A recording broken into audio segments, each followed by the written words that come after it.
Ready? Let's give a round of applause for next speaker, Cristal. Good morning, everyone. So how many of you want to graduate here or move on, transfer from college? Okay, most of you. Okay, so the South African Journal of Psychology in 2010 said that stress is one of the biggest factors of dropouts in college students. Stress not only affects graduating college, but also the health of the student. Well, everybody, but mostly students, and students stress a lot. The American Institute of Stress says that stress affects emotional, behavioral, mental, and physical problems. This includes the brain, the heart, and our largest skin, the organ, we break out. So today I'll be speaking about the short-term effects of stress, the long-term effects of stress, and how to manage and reduce stress. So let's first analyze the short-term effects of stress. Now, acute stress affects mostly the physical aspect of the body. So in the medical center at the University of Maryland, it explains how chemicals are released in our brain when stressing.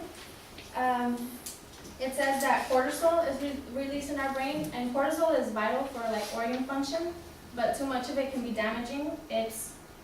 It also releases adrenaline, which increases our alertness and our anxiety.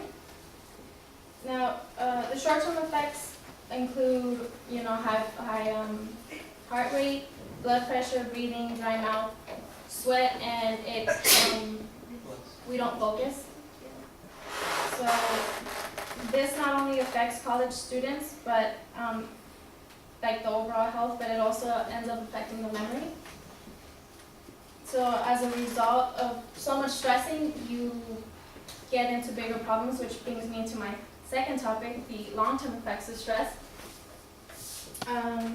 Now, long-term effects affect mostly the mental part of the body. So in the article in the journal Natural Health in 2011 by Dorothy Foltz-Gray reports on studies that related stress to fatigue, emotional cycles, and a low immune system. Now, after going through so much stress, the adrenal glands are pretty much shut down, and that's vital for our immune system. It also increases the possibility of a heart stroke, a heart disease, and diabetes. Volume 45 of the College Student Journal in 2011 says that stress is directly related to eating disorders, depression, and anxiety. 584 of the Malaysian university students who were tested showed a positive correlation between all these four: the stress, the eating disorders, depression, and anxiety. 18% of them had eating disorders, and then 40% had depression. And there was no difference between men and women. It was all equal. YourAmazingBrain.org has a website that says stress, your brain and body. It says that stress kills brain cells, so you know how drugs kill brain cells, well also stress. And that ends up affecting, causing memory loss. So thirdly, I would like to talk about the managing stress and how to reduce it. Now, stress management, trying to find a way to reduce stress, can be kind of stressful. Just trying to figure out how to take care of it. But once you get the hang of it, it's pretty easy. An article on Stay-Calm Solutions from Stress Survivors in 2010 suggests physical activity, meditation, pet interaction, and then also just, random breaks whenever you feel stressed out, just relax. They also say to find a hobby. I know it seems like we're pretty busy, but having a hobby can really relieve all the stress that's involved with school and work and other personal problems. Also, avoid procrastination. I'm pretty sure all of you have procrastinated or still do.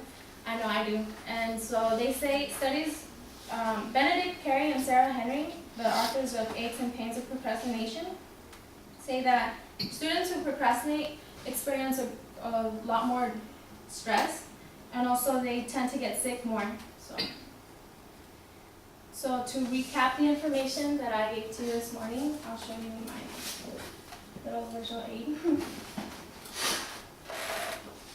spoke about the short-term effects of stress, the long-term effects of stress, memory loss and depression, and also stress management, pet interaction, physical activity, and avoid procrastination.